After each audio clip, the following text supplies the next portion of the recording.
ममता, ओ ममता, अरे जल्दी आ, देख बारिश आने वाली है, सारे कपड़े गीले हो जाएंगे, जल्दी आ। आई माँ जी। ये है सरला और ममता। सरला ममता की सास थी। दोनों उत्तराखंड के एक छोटे से गांव में रहते थे। ये गांव भारत चीन बॉर्डर के बिल्कुल पास था और ऊंची पहाड़ी पर बसे इस गांव में मुश्किल से बस 50 घर ही थे। सरला के पति नेपाल सिंह एक किसान थे, पर एक दिन बिजली गिरने की वजह से नेपाल सिंह और उनके बेटे कमलेश की मौत हो गई। फिर ममता और सरला ने खेतीबाड़ी का काम संभाल लिया और बड़ी मुश्किलों से उनका गुजारा चल रहा था। और फिर एक दिन, हे भगवान, पता नहीं तूने हमारी किस्मत में क्या लिखा है। क्या हुआ माँ जी?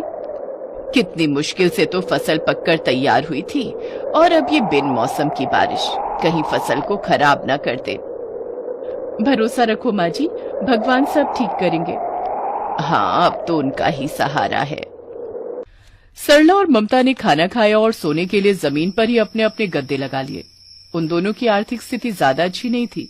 जिंदगी जीने के लिए दोनों को बहुत मेहनत करनी पड़ती थी। उस दिन तेज बारिश हो रही थी। ममता और सरला की आंखें अभी लगी ही थी कि तभी उन्हें अपनी झोपड़ी के बाहर अचानक कुछ गिरने की आवाज आई। उस आवाज की वजह से उन दोनों की नींद टूट गई। तभी सरला ने अपने हाथ में एक लाठी उठाई और दरवाजे की तरफ बढ़ी और फिर, अरे ये तो कोई लड़की है। माँ जी देखो, इसके सिर से खून निकल रहा है। चल ममता, इसे अंदर ले चलते हैं। सरला और ममता उस लड़की को झोपड़ी के अंदर लेकर आ गए। उसकी सांसें चल रही थीं, पर उसे होश नहीं था। पूरे 2 दिन बाद उस लड़की को होश आया और फिर, ज्यांगती गोशे। हैं? क्या बोली? शेषे। माँ जी ये क्या बोल रही है? पता नहीं क्या बोले जा रही है। शे वातर वातर। अच्छा माँ जी, ये पानी मांग रही है। अच्छा, तो शेषे क्या कर रही है? सीधे पानी बोलना। माँ जी हो सकता है कि इसके गांव में पानी को शे बोलते हो। सरला ने उस लड़की को पानी दिया। पानी पीने के बाद उस लड़की ने नम आंखों से कहा, शीशे। ये शीशी मांग रही है क्या? नहीं माँ जी, वो हाथ जोड़ रही है, लगता है धन्यवाद बोल रही है।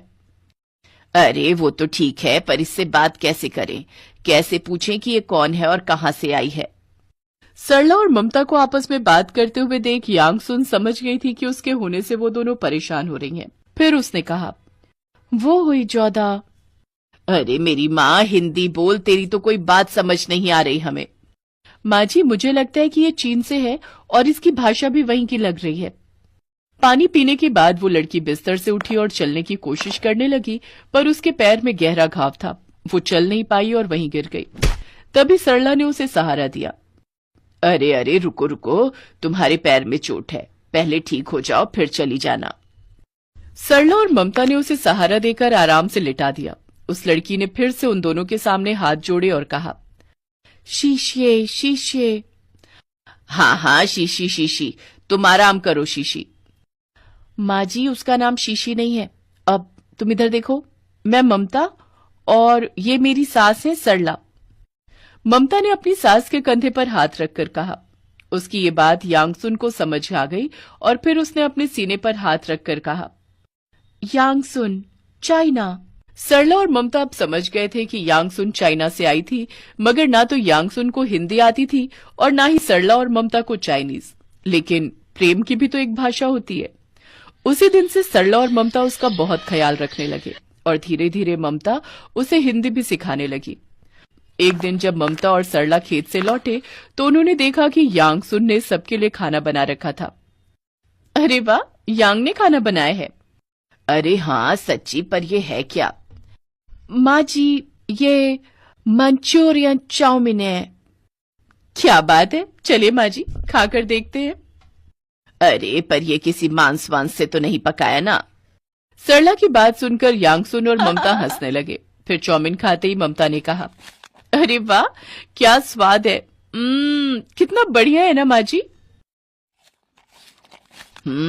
सच में मैंने भी कभी ऐसा कुछ नहीं खाया।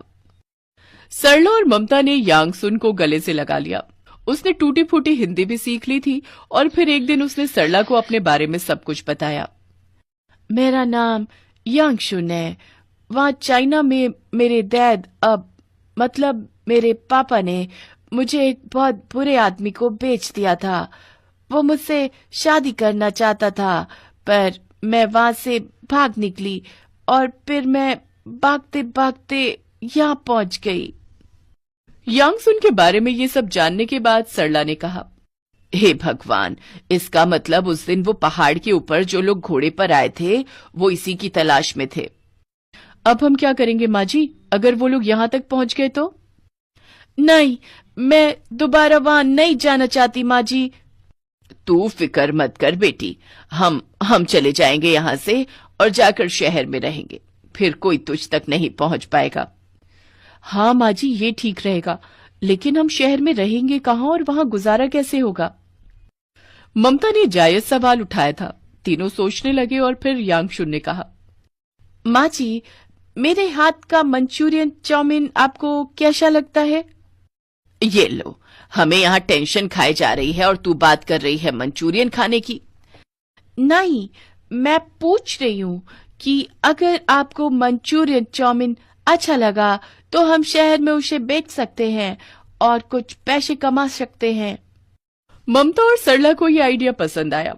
सरला ने अपने जेवर गिरवी रखकर एक दुकान किराए पर ली और फिर तीनों ने मिलकर मंचूरियन चाउमीन बेचना शुरू कर दिया। यूं तो शहर में कई ठेले थे, पर यांगशुन के हाथों में अलग ही स्वाद था जो लोगों को बहुत भाया। धीरे धीरे ममता और सरला भी वैसे ही चाउमीन बनाने में माहिर हो गई और फिर गुजरते वक्त के साथ सब कुछ बदलता गया। फिर एक दिन, माँ जी, ममता दीदी, जरा यहाँ आइए। हाँ बताओ, क्या हुआ? ये देखिए, कैसा लग रहा है? ममता और सरला ने ऊपर देखा तो उनकी दुकान के ऊपर एक बोर्ड लगा हुआ था जिस पर बड़े बड़े अक्षरों में लिखा था, सास बहू की मंचूरियन चाउमीन।